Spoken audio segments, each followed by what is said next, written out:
How much carbohydrate is enough but not too much? Though there are many different low-carbohydrate diet plans, they are based on the same principles. When carbohydrates, such as starches and sugars, are consumed, the body's blood sugar level rises. To counteract high blood sugar levels, the body releases insulin, which in turn increases fat storage and decreases the body's ability to burn fat. When a low-carb dieter restricts carbohydrates, his or her blood sugar is only slightly raised, thus preventing excess insulin production. But many low-carbohydrate dieters' hopes are ruined by uncontrollable sweet cravings, hypoglycaemic mood swings, hunger urges and lethargy. The truth about carbohydrate is that too much carbohydrate provides too many calories and probably also has certain negative effects on blood glucose and insulin levels. Despite this, however, the body must still have a minimum amount of carbohydrate, as glucose, to stay alive. Although the brain and nervous system want the most glucose,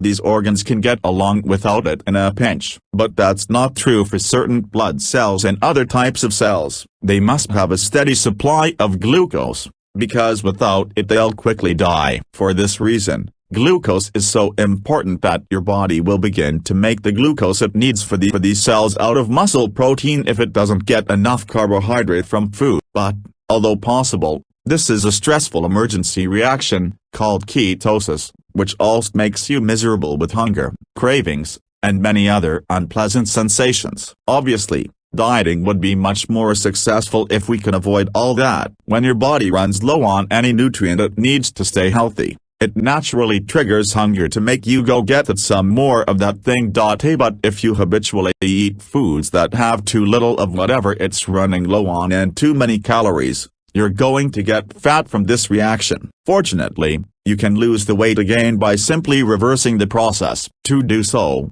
you learn to eat things that have lots of what your body needs but not many calories. When you succeed at this, your body has no reason to trigger hunger and food cravings even when you're eating very few calories and it's burning excess fat, stored calories, to make up for this.